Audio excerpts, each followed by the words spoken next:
Hello दोस्तों, स्वागत है आपका अक्षय माथुर स्टडी पॉइंट पर। जैसे लास्ट वीडियो में मैं आपको इंट्रोडक्शन दे चुका हूँ लाइट का, और आगे उसमें आपको real image, virtual image, reflection and plane mirror के बारे में एंड आपका लॉज ऑफ रिफ्लेक्शन, ये सारी चीज़ें क्लियर हो चुकी हैं। अब इसके आगे जो फर्दर जो हमारा टॉपिक है वो है स्फेरिकल मिरर, जिसे हम गोलीय दर्पण कहते हैं। तो अब गोलीय दर्पण किस तरीके से बनाए जाते हैं उनके ऊपर हमें डिस्कस करना है। देखिए, एक होलो स्फेरिकल सीट होती है, मतलब खाली स्फेरिकल सीट। जैसे एक ग्लास है, ग्लास को इधर से आर पार कर दें और बीच में से इसे हम कट कर दें, मतलब इसे आधा काट दिया जाए, इसे हाफ कर दें। हाफ पार्ट कर देंगे तो कितना दिखेगा? ये सिर्फ इतना दिखेगा, ठीक है। अब ये पूरा पीछे तक हाफ हो जाए, ठीक है। तो इस तरह के जो मिरर होते हैं या फिर एक ग्लास पीस होता है, उसी को हम स्फेरिकल मिरर बनाने में यूज़ करते हैं।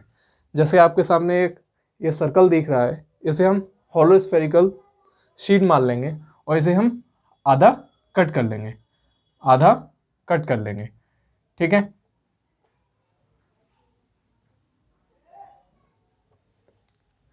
इसका एक केंद्र होगा, सेंटर होगा, ठीक है। अब इसके आउटर पार्ट पर, बाहरी क्षेत्र पर या फिर इनर पार्ट पर, आंतरिक क्षेत्र पर, जब भी हम पॉलिश करते हैं, सिल्वर पॉलिश करते हैं, तो ये कॉन्वेक्स एंड कॉनकेव मिरर में कन्वर्ट हो जाता है। ओके, तो ये हमारा सेंटर ऑफ कर्वेचर होता है। इसके जो डिफरेंट पार्ट्स हैं वो मैं अभी बताऊंगा आपको, ठीक है। इसमें अगर मैं इसे, चलो इसके थोड़ा सा और डिफरेंट पहुंच जाते हैं अभी हम, कि हम पहले समझ लेते हैं कॉनकेव कौन से होते हैं, कॉन्वेक्स कौन से होते हैं, ठीक है। कुछ इसी तरीके का आपका ग्लास शीट रहने वाली है। उसे अगर हम बाहर से ही पॉलिश कर देंगे, बाहर से पॉलिश करेंगे, तो उसका जो इनर पार्ट होगा, आंतरिक भाग होगा, वो रिफ्लेक्टिंग पार्ट होगा। क्या होगा? परावर्तक तल। मतलब यहाँ से लाइट आएगी और वो रिफ्लेक्ट होके निकल जाएगी, ठीक है। तो ये आपका क्या होगा? परावर्तक तल।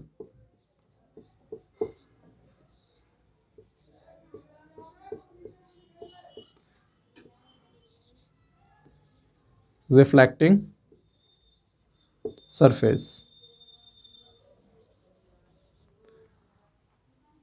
और जिसको हम अंदर से पॉलिश करेंगे, जिसको हम अंदर से पॉलिश करेंगे, उसका जो आउटर एरिया होगा वो रिफ्लेक्टिंग पार्ट होगा।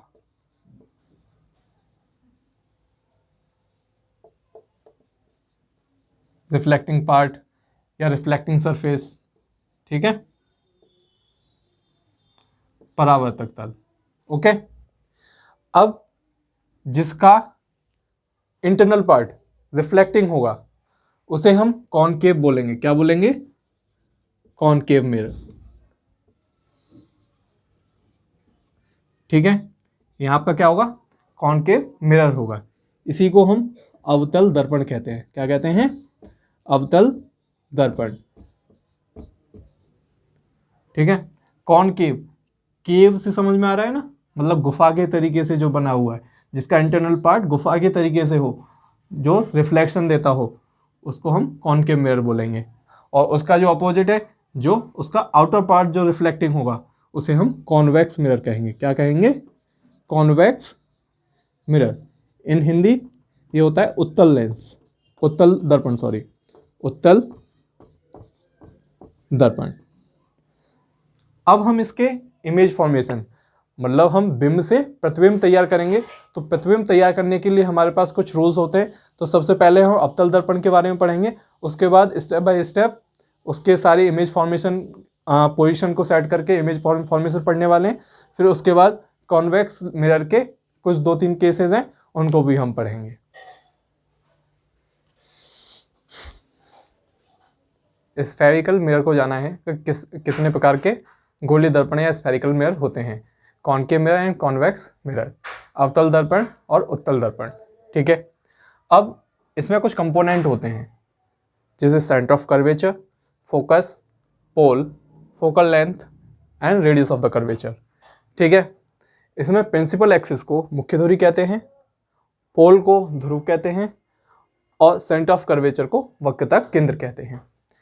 अब आपको पढ़ना है कि प्रिंसिपल एक्सिस होती क्या है या मुख्य धुरी होती क्या है।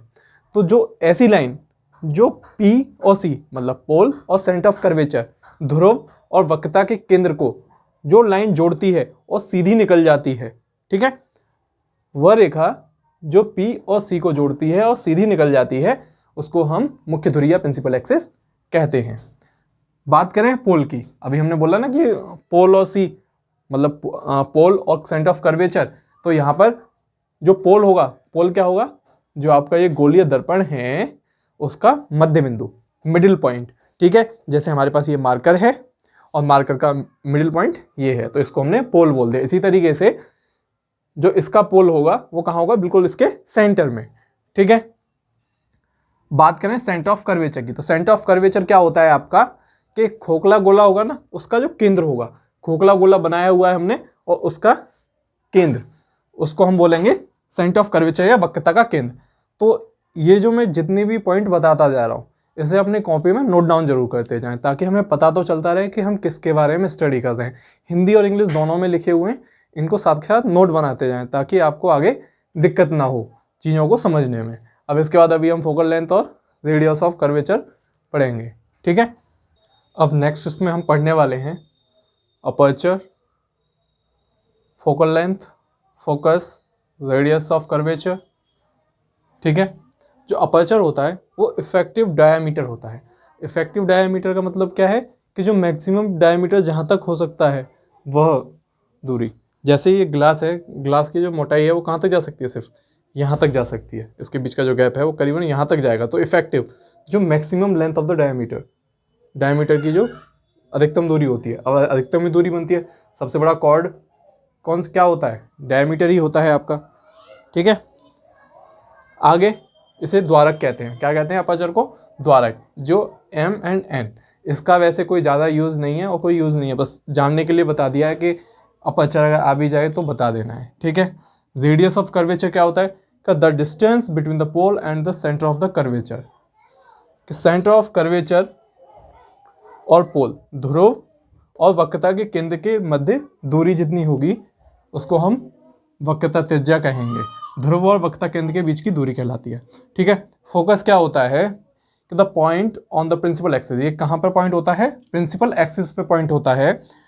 और all parallel rays actually meet, यहाँ पे जितनी भी पैरेलल लाइट आती हैं वो क्या करती हैं, यहाँ होकर निकल जाती है। वो आप रूल में पढ़ेंगे। ठीक है, कि जब भी पैरेलल लाइन आएंगी तो कहाँ होकर जाएंगी, फोकस से होती हुई जाएंगी। ठीक है, और ऐसा भी लगेगा कि अपीयर टू मीट, चाहे वो कोई भी हम मिरर पढ़ेंगे तो उसमें या तो लाइट आती हुई प्रतीत होंगी या फिर एक्चुअल में सच में ही मीट कर रही होंगी। ठीक है, फोकस क्या है आपका, वही सेम चीज़ है हिंदी में, मुख्य अक्ष या मुख्य धुरी पर वह बिंदु जो जहां मुख्य अक्ष के समांतर किरणें आकर मिलती हैं या परावर्तित किरणें मुख्य अक्ष पर आकर एक बिंदु से आती हुई महसूस होती हैं।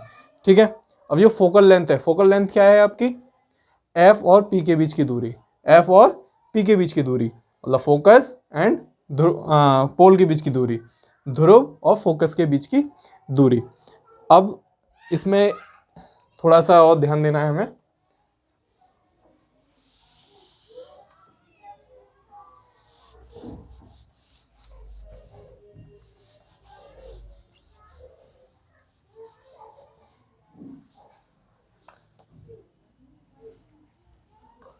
कि जो आपका F है इसमें